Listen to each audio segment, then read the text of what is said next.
நாம் வாழுகின்ற காலகட்டத்தில் மணிமண்டபங்கள் மற்றும் சிலைகளை பிரம்மாண்டமாய் உருவாக்குகின்ற ஒரு தலைமுறையினராய் நாம் இருக்கிறோமோ என்ற ஒரு எண்ணம் எனக்குள்ளாய் உருவாகுகிறது.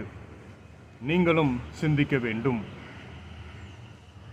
நான் நேர்மையுள்ளவனாய் இருக்கும் பொழுது, நாம் நேர்மையுள்ளவர்களாய் வாழும் பொழுது, நாமும் பெருந்தலைவர் காமராஜருக்கு உரித்தான குணங்களை உடையவர்கள்.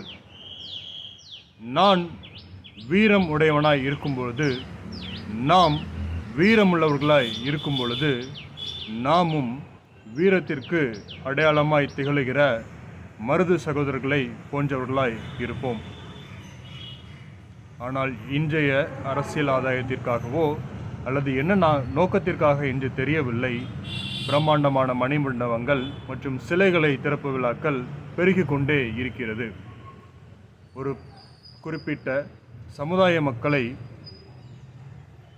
வசீகரிக்க வேண்டும் என்ற நோக்கத்திற்காகவா என்று தெரியவில்லை. சிந்திப்போம்.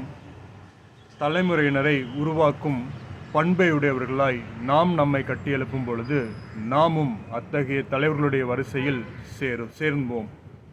பண்புகளால் தான் தலைவர்கள் உருவாகுகிறார்கள்.